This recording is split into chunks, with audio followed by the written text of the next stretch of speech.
자, 205쪽 12장 방어작용. 면역작용이죠. 내 몸을 구성하지 않는 물질을 아까 항원이라고 했는데, 그러한 것들이 우리 몸에 들어왔을 때 이제 막아내는 것을 방어작용이라고 할 수 있겠죠. 이제 우리 질병은 그 병원체에 의한 질병과 병원체에 의하지 않은 질병이 있는데, 병원체에 의한 질병은 감염이 되죠. 그래서 그것을 감염성 질환이라고 하죠. 그렇지 않은 것을 비감염성 질환이라고 하고, 그 비감염성 질환은 뭐 유전적이랄지 아니면 어떤 환경 때문이죠. 그래서 고혈압이랄지, 그러니까 생활 습관 이런 것들, 그래서 고혈압이랄지 당뇨병, 고지혈증 등이 있고, 이런 걸 구별할 줄 알아야 돼요. 뭐 상식선에서 가능하겠죠. 그래서 감염성 질환은 병원체가 우리 몸에 들어와서 발생하는 질병. 그래서 결핵, 또는 에이즈, 독감, 무좀 이런 것들 있죠. 이제 구체적으로 몇 가지에 대해서는 그 병원체가 무엇인지도 매칭을 시킬 줄 알아야 됩니다. 그래서 이제 그 병원체가 되는 것은 세균, 바이러스, 그런 곰팡이, 원생 동물, 그 다음에 일부 단백질 이런 것들이 있죠. 물론 이제 단백질은 생물체는 아니죠. 물론 엄밀히 말하면 바이러스도 생물체는 아니죠. 하지만 병원체라고는 합니다. 그러니까 실은 거기 병원체의 정의, 질병을 이렇게 생물체라고 했으니까 생물체 아닌 것들도 있어요.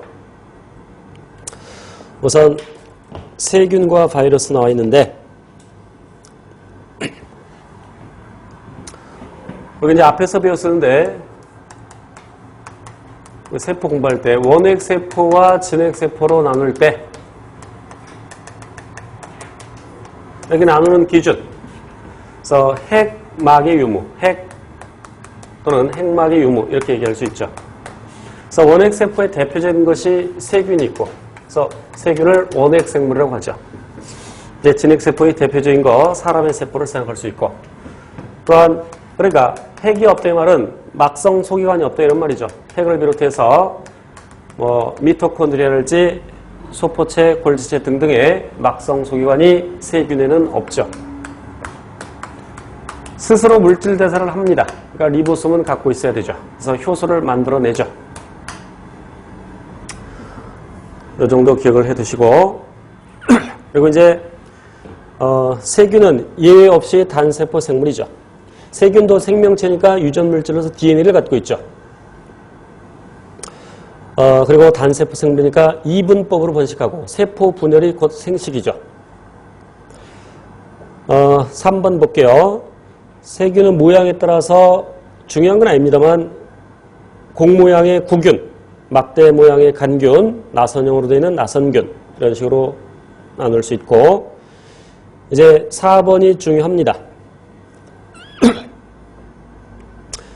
그래서 식중독, 폐렴 이런 것들이 물론 구체적으로 구균에 의한 건지 간균에 의한 건지 이런 것들이 중요한 게 아니고, 그러한 질병들이 세균에 의한 것이다. 그러니까 세균성 질병, 바이러스성 질병 이렇게 구별해서 외워야 된다는 얘기입니다.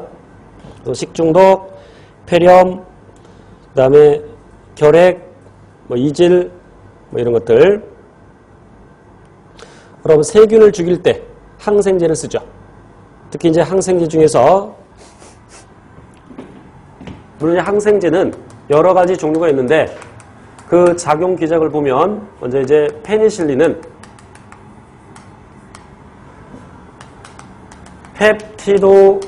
펩티도글리칸 합성 효소의 저해제로 쓰이죠. 세균이 분해한 다음에 다시 분열하고 곧 세포벽을 형성해야 되죠. 근데 그 세포벽의 성분이 매우 중요합니다. 세포벽의 성분이 펩티도글리칸으로 되어 있는 세포벽을 갖습니다. 그런데 페니실린이 그 펩티도글리칸이 합성되지 않도록 하죠. 그러니까 세균이 살지 못하겠죠. 그리고 또한 많은 항생제는 단백질 합성을 억제하죠. 이를테면 클로람페니콜, 테트라사이클린, 등등의 많은 호르몬은 단백질 합성을 저해합니다. 리보솜에 작용해서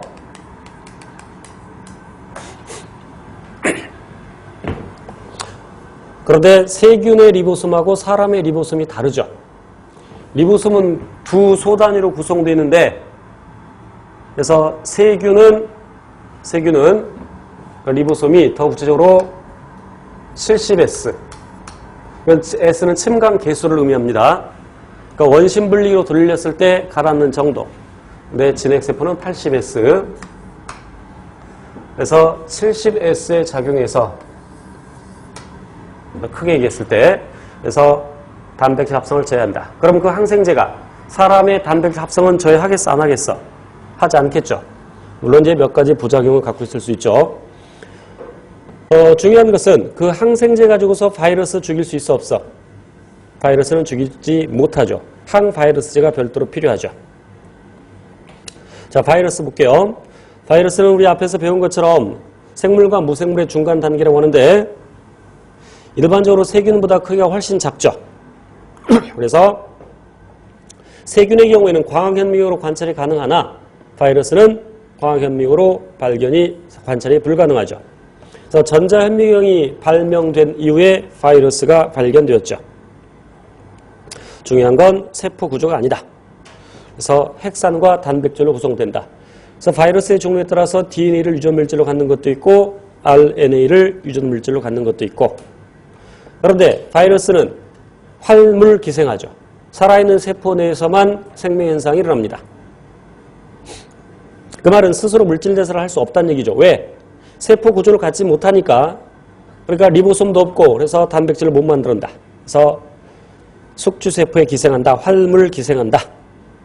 그 다음에 표에 세균과 바이러스를 비교해놨죠. 세균의 유전물질은 DNA. 근데 바이러스의 유전물질은 종류에 따라서 DNA 또는 RNA. 그리고 여기서 그 정도 보면 되고 넘겨서 세균은 스스로 물질 대사가 가능하죠. 그래서 스스로 또한 증식이 가능합니다. 하지만 바이러스는 반드시 숙주를 필요로 하죠. 그리고